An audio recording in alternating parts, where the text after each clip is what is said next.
Assalamu alaikum warahmatullahi wabarakatuh. Hope you're doing well. I have been noticing in the red pill circles that women are being told a man should not have to wait to have intercourse with you since you didn't make men wait in the past. And what I find really sick about this is it shames women for changing. And it doesn't give them credit for fixing their defaults. And it also really, in a demented way and sickly perverted way, makes it sound as if men don't have to wait and that a woman is entitled to give a non-husband her body and sex simply because they're dating, right? So these women will complain how easy these looser women were, but then will mock them when they say, I found God and I'm not going to do that anymore. And this puts the women in a sense of hopelessness, right? It puts the women in a sense of hopelessness that, well, if everyone's going to mock me for changing and no one thinks I'm capable of changing my life and that no one should ever wait for me, this individual saying that, then what is the point of it all? I should just continue being a fornicator, right? This is quite demented. One should never shame someone for stopping a sin. No one should ever shame somebody for bettering their lives. If a man is so smug he thinks, she had 2 boyfriends and I only want to wait 2 weeks before I get in her pants. That's a very vulgar individual. And if a man can't wait, then there's a big problem for him. Big problem for him. I want you to think about in the Quran, in Surah An-Nur, in ayat number 2, it says, "The fornicatress and the fornicator, flog each of them with 100 stripes. Let not pity withhold you in their case, in a punishment prescribed by Allah. If you believe in Allah and the last day, and let a party of the believers witness their punishment. This punishment is for the unmarried persons guilty of the above crime, illegal sex. But if married persons committed illegal sex, the punishment is to stone them to death, according to Allah's law." So here you see that marriage is essential, and adultery and fornication are condemned.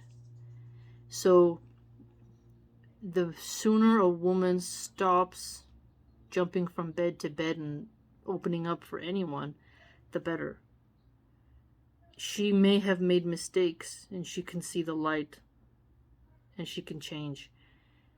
It is horrible to tell someone that they are not deserving of something because they just changed too late. I want you to really think about that. Imagine if someone says, I want to get sober, I want to get off drugs, and I want to get married. And you tell this person, you know what? You don't deserve someone to love you and care about you and take care of you in your old age because you did drugs for a while. Now, there's going to be somebody who's suitable for that type. There's going to be someone for everybody, but also at the same time, it might not be your Prince Charming or your Queen, but it could be good enough, suitable. But then again, it is also true at the same time that some people just will remain single. But if they remain single, they still have to be chaste. They cannot just go on dates with people and have intercourse. Pearl was one individual who consistently, now that I've been paying attention to the things she says, she thinks by saying that men shouldn't wait for a girl who had sex a lot, she thinks that's sticking up for men. That, yeah, we shouldn't have to wait for no whore, right? She just let us in because she let others in. Why should I wait for her? That is not a good thing to tell men, for them to think they have that sort of entitlement to a woman, right? And it's not correct to tell women that they have to open up and they can never change, because that is not how Allah subhanahu wa ta'ala looks at it. Because here we saw in Surah An-Nur that you will be punished for committing an illegal sex act. You're not married, flogged, which is painful. And that other people should see it so that they don't do it. So if Allah subhanahu wa ta'ala wants others to see you get punished, it's to admonish us so that we do better, right? So would it make sense for a person who fears God to mock someone who gave up sin? To have intimacy too early is sinful.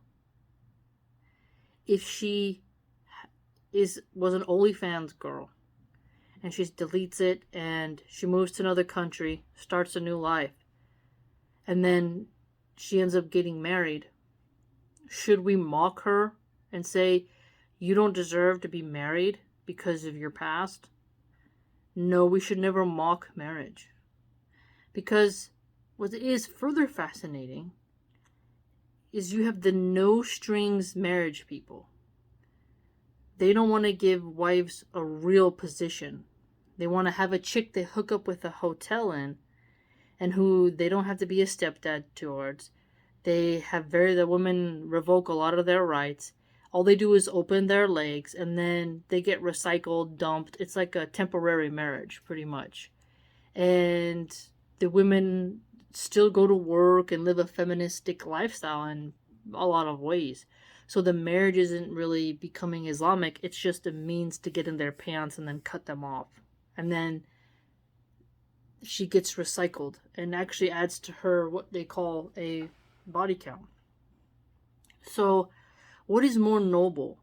A chick who is a secret no-strings wife, who hides herself from the community, who is going to cause pain to another righteous woman, and who isn't really an authentic wife. She's kind of just existing just for sex, and that's all. So she's not nurturing, loving, providing, cooking, cleaning, having children with him, or helping him psychologically, or just making him feel great about his day. It's just an exchange of fluids. It's just nothing really deeper than that. It's highly shallow.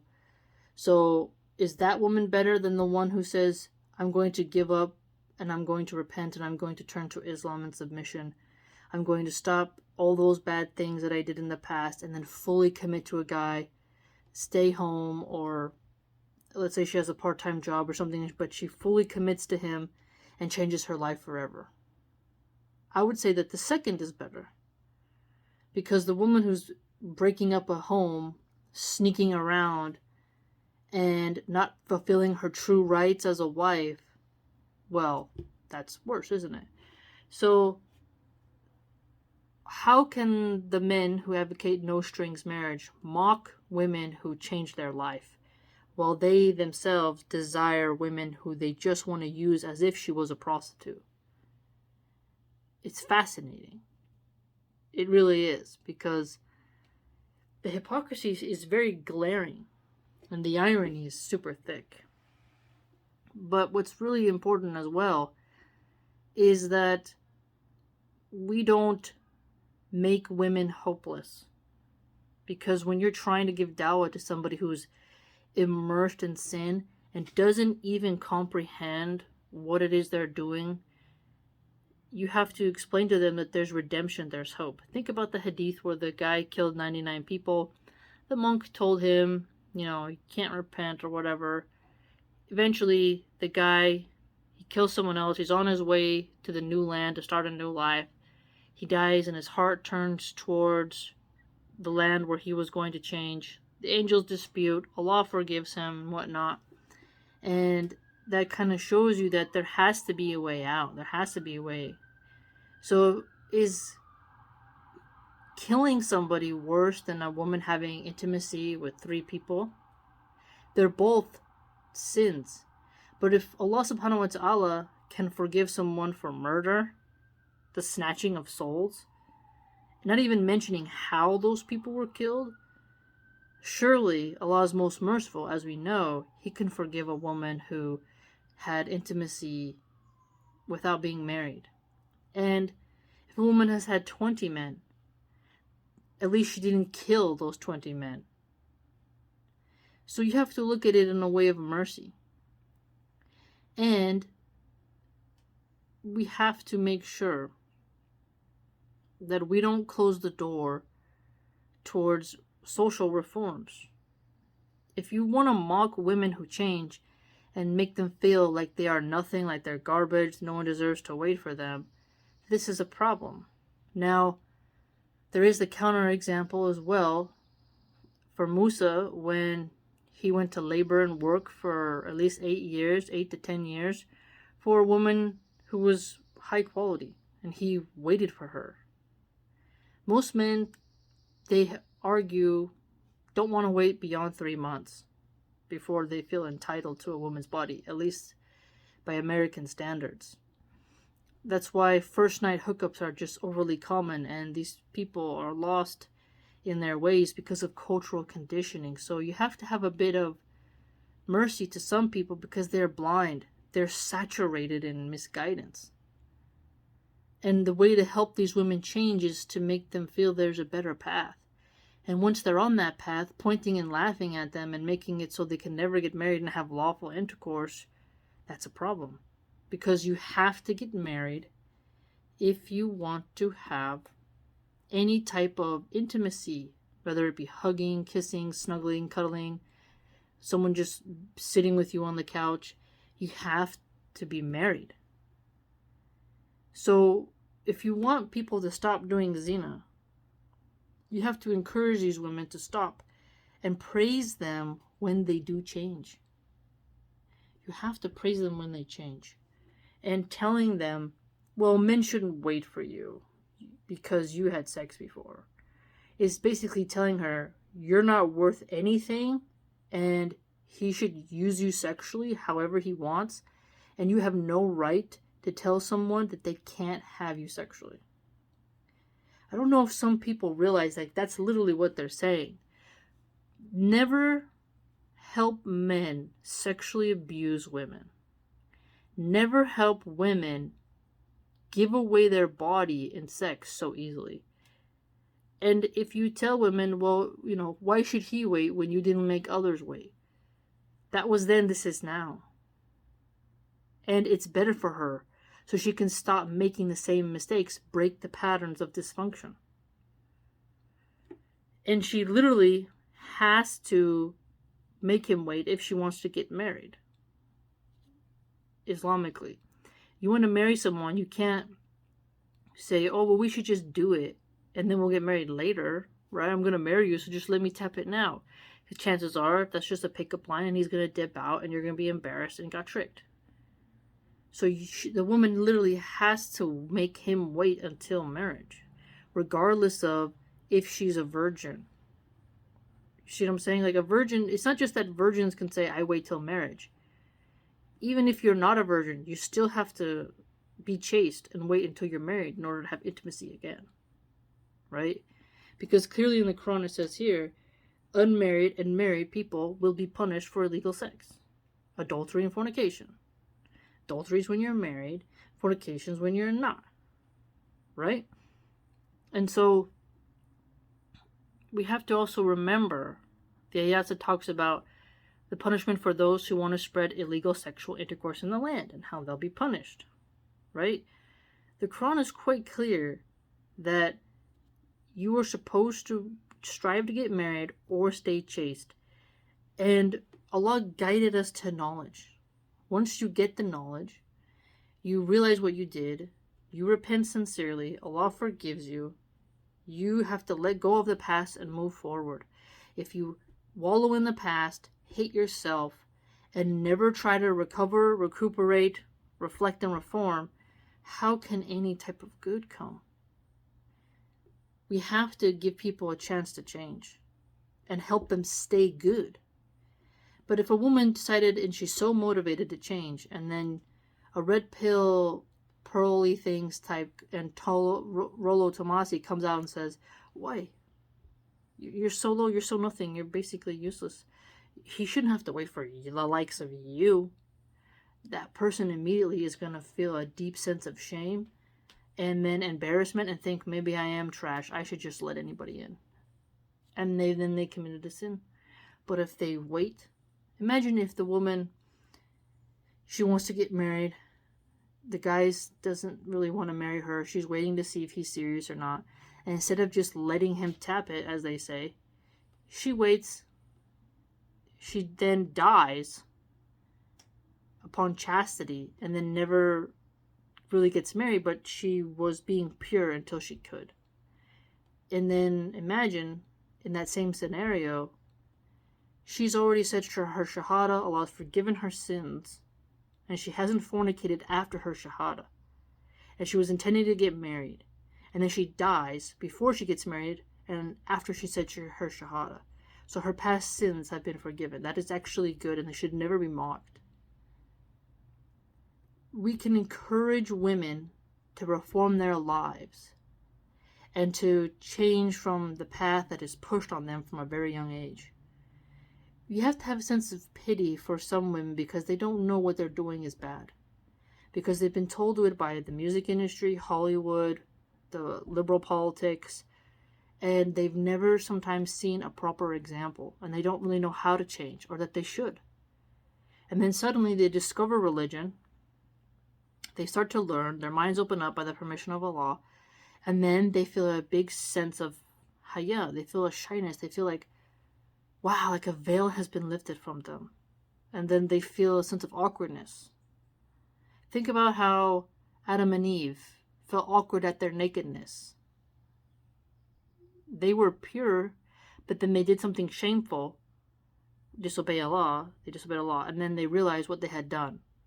And they sought repenting.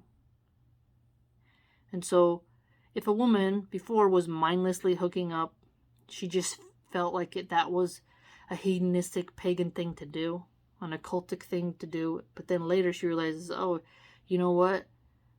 That was all. Those people didn't deserve my body. I shouldn't have done that. I was such an idiot.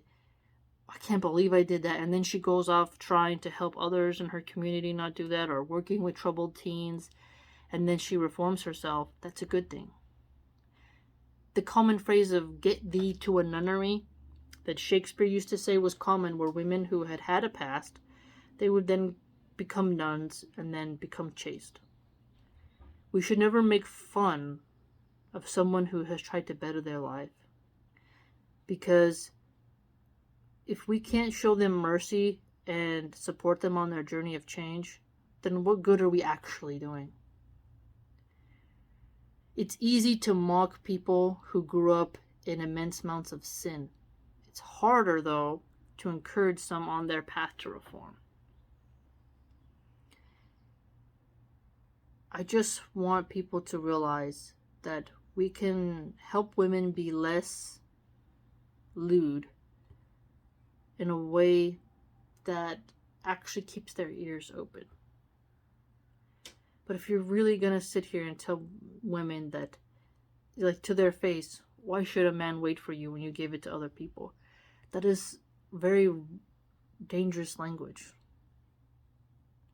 Because there's some men who will force themselves onto women because they'll say, like, you think you get to tell me that I can't have you? Well, now I'll take what I want. Because there really are some men who think they don't have to wait. And we don't want anyone thinking they're entitled to sex.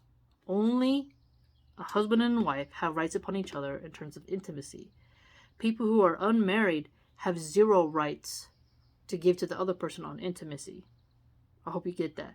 If you are not married to a man, he has zero rights upon your body. And even when you are married, a man cannot force himself on you. He can, play with you, ask you, like, honey, you want to play, you can play little romantic things, and if she has a stomach ache, she's just totally tired from the baby, or maybe she had a, terrible news of a family death and she's in sorrow, whatever, and she's just not in the mood, that's different, right? But the couple should try to help each other when they need to have intimacy. They have rights upon each other that have to be fulfilled as best they can. But those rights only exist within the marriage. So a woman owes nothing to a man who she isn't married to when it comes to sex. Therefore, we cannot shame her. We cannot. We have to have mercy towards those girls and say, good, make him wait. If he doesn't want to wait, pooey on him, let him go away. They'll be a good man, and you are a new person and you're going to change, and you need someone who's on your new path. And if you don't tell him that how fast you went, how's he really going to know? Because a woman doesn't have to reveal her past, nor does a man. The point is to help people become the best they can be. We can't help people become the best they can be if we bully them for changing and degrade them for changing. Some may disagree, but clearly the Quran is clear that if you will be punished for illegal sex acts. And the only way to have legal sex acts is to get married. So one should never bully any woman into having sex with someone they're not married to. And she literally has to make them wait until they're married. And they cannot just get married in a no-strings nikah marriage just to have sex and then go away. Because that actually contributes to the problem, contributes to broken homes, contributes to abortion and STDs and heartbreak and trauma. That doesn't help at all. We should help people have real, authentic marriages that are healthy and sustainable and spiritually sound. And a woman should make a man wait to vet him to see if he's the right one. And both parties should learn to control their urges and should not be so primal and beast-like and animalistic, but to rise above the lust demon's temptations and to be truly virtuous as best they can. Let me know what you think. By the way, if you'd like to join my blog, it's www.subscribestar.com/MilhanArchive. Hope to see you there.